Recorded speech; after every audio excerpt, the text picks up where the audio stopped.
Assalamualaikum warahmatullahi wabarakatuh. Nama saya Jimmy Purtama. Ketemu lagi sama saya di sini sebagai guru olahraga di SMA Yadika Soreang. Salam olahraga. Perkenalkan, nama saya Nurdiana dari kelas 11 IPS 1. Perkenalkan, nama saya Siti Zahra Iriani dari kelas 11 IPS 1. Atletik itu asal kata dari bahasa Yunani, yaitu atlon ya, yang artinya kontes atau pertandingan. Dan atletik ini pertama kali diadakan di abad 776 sebelum Masehi. Pertandingannya pertama kali diadakan di kota Yunani ya, di Mesir, kota Yunani. Kemudian untuk atletik itu pengertiannya sendiri itu secara globalnya yaitu gabungan dari beberapa macam olahraga yang tergolong ke dalam kelompok lari, jalan, lempar, dan lompat. Itu atletik. Yang intinya sih tiga: lari, lempar, dan lompat, itu disebut atletik. Kemudian saya jelaskan di nomor-nomor atau cabang-cabang olahraga lari. Ada 5 jenis lari ya. Yang pertama ada lari jarak pendek, yang kedua lari jarak menengah, yang ketiga lari jarak jauh, yang keempat lari halang rintang, yang kelima lari estafet. Kemudian untuk di nomor lompat ada 4 macam. Yang pertama ada lompat jauh, kemudian yang kedua lompat tinggi, yang ketiga lompat galah yang pakai bambu panjang, yang keempat ada lompat jangkit. Dan di cabang olahraga lempar juga ada 4 jenis cabang olahraga ya. Yang pertama ada lempar lembing yang pakai tongkat, yang kedua tolak peluru pakai besi bulat yang berat, yang ketiga lempar cakram, kemudian yang keempat ada lontar martil. Oke, untuk selanjutnya kita di sini akan lebih membahas ke cabang olahraga lari ya. Lari itu yang mau saya ajarkan di SMA Yadika Soreang ada 3. Untuk kelas 10 lari jarak pendek atau sprint identiknya, kelas 11 lari jarak menengah, dan kelas 12 lari jarak jauh. Untuk penjelasan lebih lanjut kita simak di video selanjutnya. Jadi perbedaannya antara lari jarak pendek, jarak menengah, sama jarak jauh itu di jarak tempuhnya ya. Yang disebut lari jarak pendek atau jarak dekat itu identiknya dengan sebutan lari sprint. Itu jaraknya dari mulai 60 meter, 100 meter, 200 meter hingga 400 meter. Kemudian lari jarak menengah itu jaraknya lebih jauh lagi daripada yang barusan lari jarak dekat, yaitu jaraknya dari 800 meter sampai 3000 meter. Dan yang terakhir lari jarak jauh atau identiknya disebut maraton, itu jarak yang ditempuhnya lebih jauh lagi, lebih dari 3000 meter sampai paling jauhnya sampai 42 km ya. Induk Organisasi Atletik Tingkat Dunia, singkatannya IAAF, yaitu International Amateur Athletic Federation. Kalau di tingkat Indonesia singkatannya PASI, induk organisasinya yaitu Persatuan Atletik Seluruh Indonesia. Kelas 10 akan mempelajari tentang lari jarak pendek. Apa itu lari jarak pendek?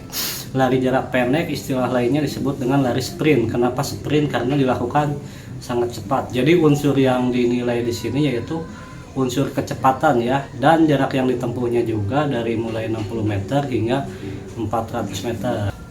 Teknik yang harus dipelajari dalam olahraga lari itu ada 3 ya.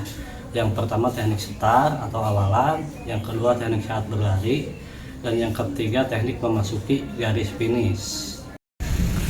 Yang dipelajari barusan teknik start, kemudian cara berlari, dan yang terakhir cara memasuki garis finish ya. Untuk teknik start di lari jarak pendek itu identiknya selalu menggunakan start jongkok. Kenapa selalu menggunakan start jongkok? Karena dengan menggunakan start jongkok kita bisa melesat lebih cepat dibandingkan dengan start berdiri atau start melayang. Untuk melakukan start jongkok itu ada 3 jenis aba-aba ya dari wasitnya. Yang pertama bersedia, kemudian siap, yang ketiga go, bunyi peluit atau bunyi pistol, biasanya seperti itu. Untuk lebih jelasnya kita simak video ini. Oke, kemudian pada teknik start jongkok itu terbagi menjadi 3 jenis juga. Yang pertama ada start pendek, yang kedua start medium, yang ketiga start jauh. Bagaimana perbedaannya? Itu letaknya ada di kita menyimpan lutut sama kaki ya, seperti itu. Yang pertama kita simak videonya. Yang pertama posisi tangannya gini ya, jarinya dirapatkan, 4 jari dirapatkan, kemudian jempolnya misah, jadi membentuk huruf V tapi kebalik ke bawah ini. Kalau V ke atas gini kan, ini jadi ke bawah seperti itu. Kemudian letakkan tangannya tepat di belakang garis start, kedua tangannya. jangan melebihi garis start. Nah, sejajar aja jempol sama ujung jarinya. Nah, gitu. Kedua, ini yang start pendek ya. Simpan kaki kiri tepat di belakang tangan kanan, kemudian ujung lutut tepat sejajar sama ini, sama ujung kaki, ujung lututnya. Ini posisi bersedia. Kemudian siap, angkat panggul ke atas. Nanti ketika bunyi go atau bunyi peluit, lari secepat mungkin ya. Oke, yang kedua ada medium start. Pada aba-aba bersedia, simpan kedua tangan di tepat di belakang garis start. Kemudian simpan kaki di belakang, lututnya agak mundur dikit, jadi di tengah kaki. Antara lutut dan kaki jaraknya sekepalan tangan ya. Bersedia, siap, go. Oke, yang ketiga ada long start. Di sini di depan, di garisnya di depan. Nah, yang pertama simpan kedua telapak tangan di tepat di belakang garis start. Kemudian simpan kaki kiri sebelah kiri dan lutut sejajar dengan tumit ya, ujung tumit belakang. Bersedia, ketika aba-aba siap angkat. Go.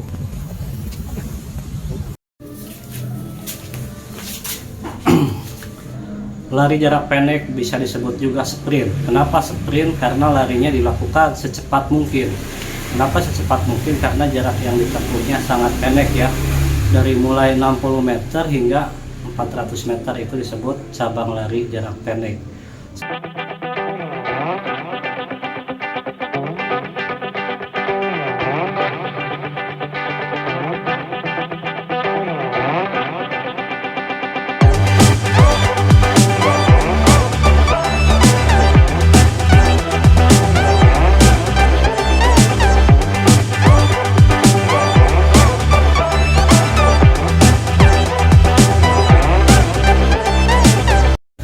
Kemudian ada 4 cara memasuki garis finish dalam berlari itu. Yang pertama dengan menekukkan sebelah bahu, yang kedua dengan membusungkan dada, yang ketiga dengan menekukkan kepala, dan yang keempat lari dengan lari terus menerus tanpa mengubah arah dan kecepatan. Ini video yang pertama, teknik cara melakukan memasuki garis finish dengan menekukkan sebelah bahu.